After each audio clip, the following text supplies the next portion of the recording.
Okay, got it. In America's election headquarters, House Speaker Nancy Pelosi making her next move. Despite major Democratic losses in the midterm elections, she's now making a run to be her party's next minority leader. And it's a decision Republicans seem to be welcoming. Molly Hennenberg following this live from Washington. Hi, Molly. Good to see you. Good to see you too, Jamie. Democratic aides say Speaker Pelosi would not throw her hat in the ring for House Minority Leader if she didn't have the votes to win. Pelosi sent a letter to House Democratic Caucus explaining that she intends to run for the leader of their party, saying, quote, as a result of Tuesday's election, the role of Democrats in the 112th Congress will change, but our commitment to serving the American people will not.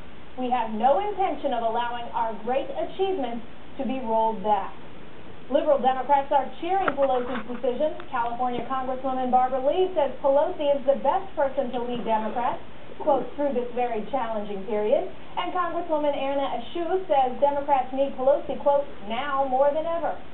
But after losing over 60 seats in Tuesday's midterms, some Democrats, mainly moderates whose numbers are dwindling, want a change at the top. Congressman Joe Donnelly says he's disappointed that Pelosi will run again.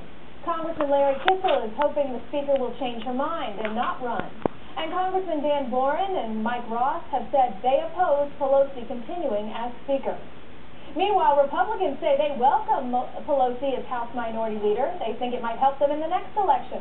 A spokesman for the National Republican Congressional Committee says, quote, if House Democrats are willing to sacrifice more of their members in 2012 for the glory of Nancy Pelosi, we are happy to oblige them. And the Republican National Committee has hung a sign from its window saying, quote, hire Pelosi. Jamie? All right, Molly, thank you so much. Well, Speaker Pelosi's decision to remain in power, if elected minority leader, should still have to be chosen. Will this hurt or help the president and his push to move the country forward? If you listen to his speech today, his address, that's what he wants to do. Here to debate that fair and balanced, Matt Keelen, a consultant for the National Republican Senate Committee, and Robert Hope, former advisor to then-Senator Joe Biden and a member of the Obama-Biden transition team. This is a little bit of a transition, won't it be, Robert, now, because the president seems to want to move forward, at least on the economy. Can he do that if, in fact, Nancy Pelosi remains as minority leader? Sure. Look, this is a maybe 2 or 3 day story here inside the Beltway. The big transition and the big change is at the Speaker of the House and John Boehner. Everybody knows the House of Representatives knows the minority party is not a big part of the policy and the process that comes out of there. It's about the majority party. So John Boehner is really the guy that caught the mail truck. And what's he going to do now? And what's he going to do as the Speaker of the House of Representatives? Well, before I move on, I know you say that John Boehner looked at that as an example of really what Nancy Pelosi's impact could be, but it's a little different scenario because the Senate is still in Democratic hands, and so is the White House. So Nancy Pelosi is headstrong on health care, just to name one issue, Robert. Don't you think she's doing this to continue to push that when the American people have said they have true concerns? Yeah, I think the real action, as you described, is going to be at the White House, in the Senate, and in the majority party in the House. Nancy Pelosi will continue to be, I think, part of the loyal opposition in the House of Representatives.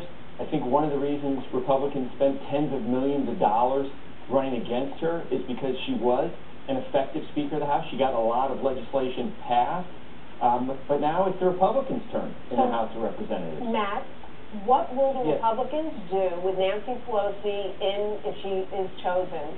Because we haven't really discussed yet where that leaves Steny Hoyer. I think we'll be looking to give her the microphone as often as possible. I think if we had a choice with anybody in what's left of the Democratic caucus, there's not many, we would give Nancy Pelosi the minority leadership. And actually, I would say Steny Hoyer is probably their best person to go forward as far as working with Republicans, addressing the needs that the American people want addressed, the economy and jobs. And it looks like he's going to be the odd man out and have to sit out the leadership post. Robert, is this country more liberal or more conservative when it comes to Democrats based on your analysis of the midterm elections? I think, I think clearly we've had 3 change elections in a row, 2006, 2008, 2010. The American people want to see progress, and they don't want to see sort of the politics of personal destruction, which may work well in a campaign, but in a robust endeavor like governing, it's important that we focus on the policy issues and not on the personalities. So, yeah, so, look, people need results, and that's what they're looking to Republicans and Democrats for. Let me get Matt in here, because I'm going to run out of time. Matt, at this point, do you think, based on the word shellacking that President Obama used, this trip he's taking now to work on foreign policy after this, what many are calling a domestic defeat, do you think he's flexible enough to change direction, and can Nancy Pelosi help or hurt him if that's what he decides to do? I think Nancy Pelosi is going to hurt him a great deal. The Democratic caucus is jerking way to the left here. Most of the Blue Dogs lost or retired because of her leadership style, and I think Nancy Pelosi is going to continue to drag Barack Obama to the left just when he needs to pivot and move to the right. Robert, quickly, the moderates that didn't make it, some of the Blue Dogs, what's the impact overall in the Democratic Party, having them there to kind of balance out the strong liberal base that Nancy Pelosi represents? Yeah, look, this was an informative election for Democrats. Anybody who knows, well, we're going to do this, we're going to do that, we got to think about it. I think it's good the president's taking some time and focusing internationally, but also reflecting and thinking about what does this mean, and how, as the head of the Democratic Party, do we move forward? It's a natural and appropriate thing to do as a party after an election. Gentlemen, great to talk to both of you. I'd like to have you both back. Thank you again. Thank you so much. Have a great weekend. You too. Kelly?